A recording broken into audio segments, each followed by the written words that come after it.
Saat itu aku baru sadar, ternyata banyak yang memanfaatkan makhluk gaib untuk melariskan usaha mereka. Karena ketatnya persaingan dan obsesi untung besar dalam usaha, kadang membuat sebagian orang menggunakan jalan pintas yang instan, yaitu dengan cara-cara tidak normal seperti pengelarisan.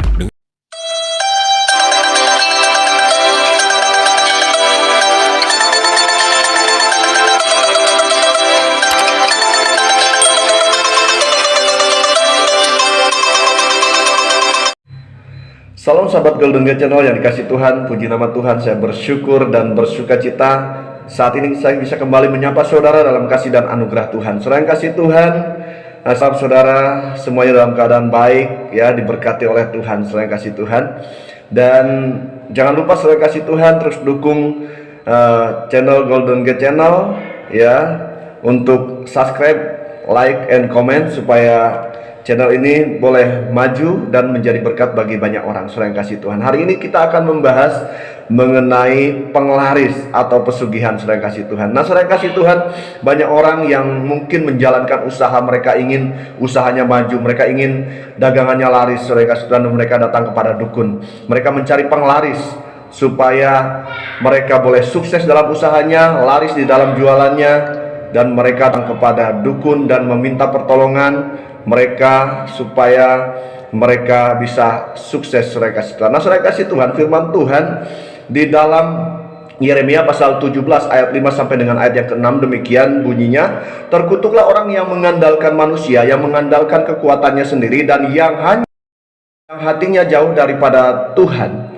Ia akan seperti semak bulus di padang belantara. Ia tidak akan mengalami datangnya keadaan baik. Ia akan tinggal di tanah angus, di padang gurun, di negeri padang asin yang tidak berpenduduk, saudara kasih Tuhan. Saudara kasih Tuhan, firman Tuhan katakan bahwa terkutuklah orang yang mengandalkan manusia.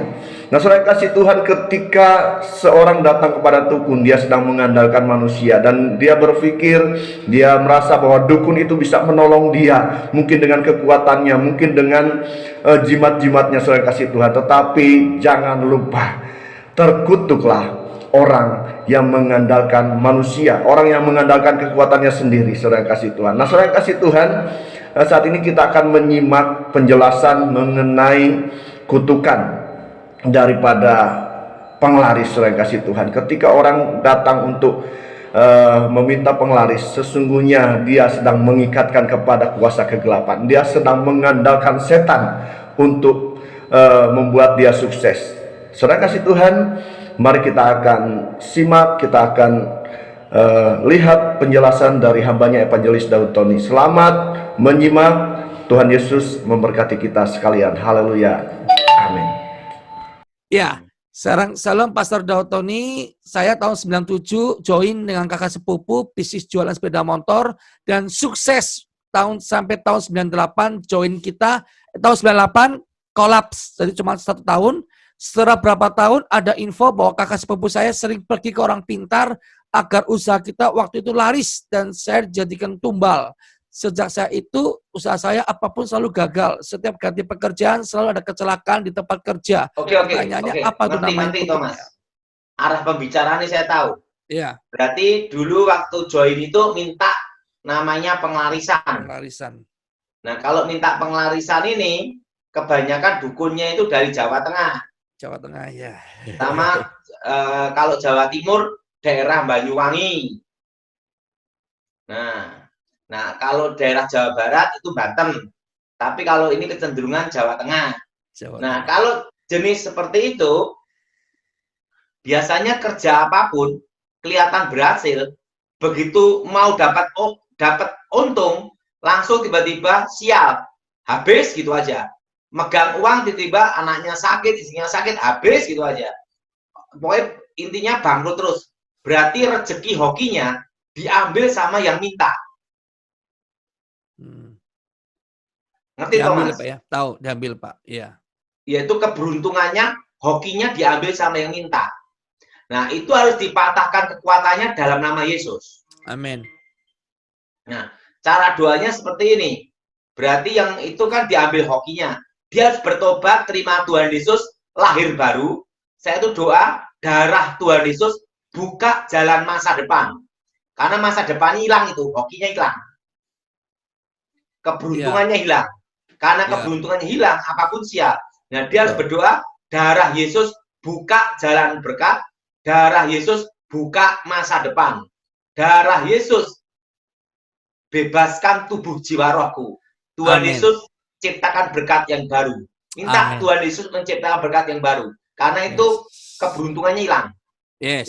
Nah, saudara yang kasih Tuhan, setelah kita menyimak ya penjelasan atau pemaparan dari hambanya Evangelis Daud Tony, kita tahu bahwa memang ya setan bisa memberikan kesuksesan sementara, saudara yang kasih Tuhan, tetapi setelah itu habis semuanya. Dan bahkan orang yang mengandalkan yaitu pesugihan, atau orang yang mengandalkan penglaris, dan orang yang meminta pesugihan kepada setan, dia akan terkutuk ya, dia terkutuk dan kemudian juga dia terikat dengan kuasa kegelapan tersebut, saudara kasih Tuhan. Nah, saudara kasih Tuhan, saat ini saya akan menyampaikan yaitu kiat sukses atau kunci sukses di dalam usaha, saudara kasih Tuhan. Yang pertama adalah percaya pada firman Tuhan, bukan jimat, saudara kasih Tuhan. Jadi percaya kepada firman Tuhan. Firman Tuhan katakan, carilah dahulu dan kerajaan Allah dan kebenarannya, maka semuanya akan ditambahkan kepadamu, saudara kasih Tuhan. Nah, saudara kasih Tuhan, kalau kita percaya kepada firman Tuhan, kita percaya kepada kuasa Tuhan, kita yakin bahwa Tuhan yang memberikan kesuksesan, saudara kasih Tuhan, bukan yang lain. Yang kedua, saudara kasih Tuhan, berserah sepenuhnya kepada Tuhan. Jangan mengandalkan yang lain, berserah kepada Tuhan, berharap kepada Tuhan. Ya, jadi kunci sukses kedua adalah berserah kepada Tuhan. Kita serahkan semuanya kepada Tuhan. Firman Tuhan katakan, bagi Dialah yang dapat melakukan jauh lebih banyak daripada yang kita doakan atau pikirkan, seperti yang ternyata dari kuasa yang bekerja di dalam kita. Bagi Dia kemuliaan di dalam jemaat dan di dalam Kristus Yesus turun-temurun sampai selama-lamanya. Saya kasih Tuhan bahwa sesungguhnya kita harus terus mengandalkan Tuhan ya. Dalam kehidupan kita, dalam usaha kita, kita percaya bahwa Tuhan yang senantiasa terus menyertai, memberkati kita dan menopang seluruh kehidupan kita. Karena Tuhan sanggup melakukan jauh lebih banyak daripada apa yang kita pikirkan, saudara kasih Tuhan. Yang selanjutnya, yang ketiga, memiliki motivasi yang murni ya. Kita memiliki motivasi atau tujuan yang murni, tujuan yang benar. Kita usaha ya kita dengan motivasi yang benar, yang murni, sehingga hatinya tertuju hanya kepada Tuhan ya. Tuhan tidak pernah berkompromi dengan dosa, saudara kasih Tuhan. Karena itu kita harus memiliki hati yang murni, hanya mengandalkan Tuhan saja. Aku mau sukses dan aku percaya bahwa Tuhan sanggup memberikan kesuksesan, saudara kasih Tuhan. Yang ketiga, yang keempat, saudara kasih Tuhan, percaya saja. Kita harus percaya, saudara yang dikasih Tuhan. Percaya artinya berserah. Percaya artinya bahwa kita sungguh-sungguh menyerahkan semuanya kepada kuasa Tuhan. Nah, saudara yang kasih Tuhan, kita percaya bahwa Tuhan adalah sumber dari kesuksesan kita. Karena itu saat akan membangun usaha atau kita akan membangun satu usaha, satu bisnis, saudara yang kasih Tuhan, belajar percaya saja kepada Tuhan. Seperti yang saya katakan tadi, terkutuklah orang yang mengandalkan manusia, yang mengandalkan kekuatannya sendiri. Karena itu jangan mengandalkan kekuatan yang lain, percayalah kepada kekuatan Tuhan. Nah, saudara yang kasih Tuhan, kunci sukses bagi orang-orang yang percaya kepada Tuhan adalah ketika, saudara yang kasih Tuhan, yang pertama, dia mengandalkan atau percaya pada firman Tuhan, bukan jimat. Yang kedua, berserah sepenuhnya kepada Tuhan. Yang ketiga, ketika dia memiliki motivasi yang murni, yang benar di hadapan Tuhan, saudara kasih Tuhan. Yang keempat adalah percaya, mengandalkan Tuhan saja, berserah hanya kepada Tuhan. Toh Tuhan adalah sumber segala berkat. Dia sanggup memberkati kita. Dia sanggup melimpahkan segala berkat-berkatnya bagi seluruh kehidupan kita. Kalau Tuhan saja sudah memberikan nyawanya bagi kita, apalagi berkat-berkat secara jasmani, Tuhan pasti akan memberkati kita. Saudara kasih Tuhan, puji nama Tuhan, biarlah renungan segala penjelasan yang sudah kita terima menjadi berkat bagi kita sekalian. Salam sukses, Tuhan Yesus memberkati kita sekalian. Haleluya, amin.